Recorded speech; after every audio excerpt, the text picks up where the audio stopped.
everyone, and welcome to Tabor Talk. So it's Sunday, July 5th. July 4th was yesterday, my birthday. All right. I'm not going to tell you my age. Not that I really care, but I'm a middle-aged man. Let's just keep it at that. Okay.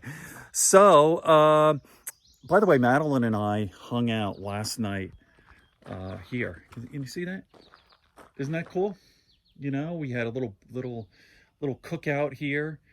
And we had a blast. Okay, so last night I saw an amazing movie, a classic, something I had seen many years ago. Okay, it's Adrian Lynn. Is that how you pronounce his name? Adrian Lynn's Jacob's Ladder, cult classic.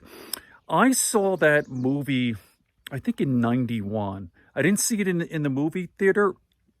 I rented it on not DVD, it was actually VHS, and it bothered the hell out of me. I saw it twice, and I remember like it was totally disturbing to me. So I watched it again last night, and I also watched the commentary, and I did some research on the internet and on YouTube. I'm going to play those clips in a minute or two. But boy, does that movie resonate with me. It's deeply disturbing and just so thought-provoking.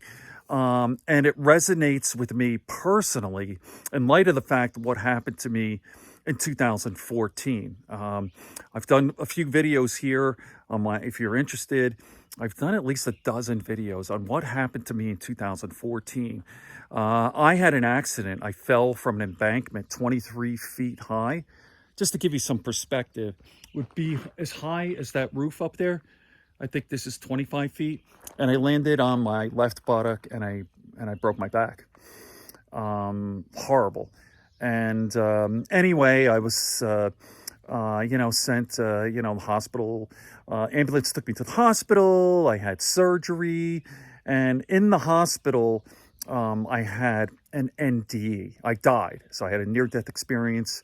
It's long. I'm not going to get into it here. I get into some more detail in my videos, my earlier videos called My NDE, Near-Death Experience.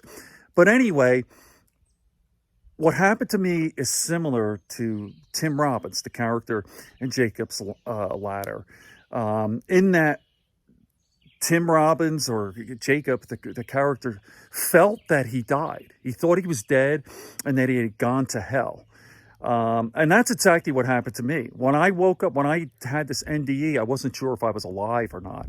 And I know it sounds insane, and people thought it may have been anesthesia or the pain medication. I was on morphine, a lot of stuff. But anyway, I'm not going to get into all that right here. But I wasn't sure. I kept asking my doctors, is this real? Am I alive? It was totally crazy. And this went on for at least, I kid you not, for like a year. When I got out of the hospital, everything seemed kind of tentative, or I was unsure of myself. And I was convinced that if I was not already dead, that I was going to hell anyway. Like, it was bizarre. I mean, it was a rough year. And I finally got out of it. But anyway, similar to what happens to the main character here in Jacob's Ladder. So let me do this. I'm going to play a clip here. And then I'll talk a little bit afterwards. This is probably about 10 minutes long, but it's totally worth it. Okay, here we go. What is happening? Get me out of here. There is no out of here. You've been killed. Don't you remember? Jacob's Ladder is a movie that lingers. It's a mind-bender that keeps the viewer's mind occupied long after watching it. And although it barely broke even at the box office in 1990, a lot of, at the time, very unconventional narrative and artistic decisions by writer Bruce Joel Rubin and director Adrian Lyne have turned it into a cult classic that has built quite a legacy in the psychological horror genre over the last 2.5 decades. Aside from movies like The Sixth Sense or series like The X-Files or Twilight Zone, a lot of video games too have been inspired by this movie, most notably Team Silent, who officially acknowledged that Jacob's Ladder served in many ways as one of their major influences for the Silent Hill series. And it shows. We can see that in numerous references and nods the games make towards the movie, like the fact that James Sunderland, the protagonist of Silent Hill 2, shares the initials and the clothes with Jacob Singer, or that Heather Mason is searching for the Bergen Street station in Silent Hill 3. There are more references, but aside from that, it is predominantly the overarching themes and ideas that the Silent Hill series shares with Jacob's Ladder, and that instantly invoke a strange sense of familiarity for Silent Hill fans when watching this movie. So instead of just briefly summarizing it, showing a Hello, welcome to Tabor Talk again.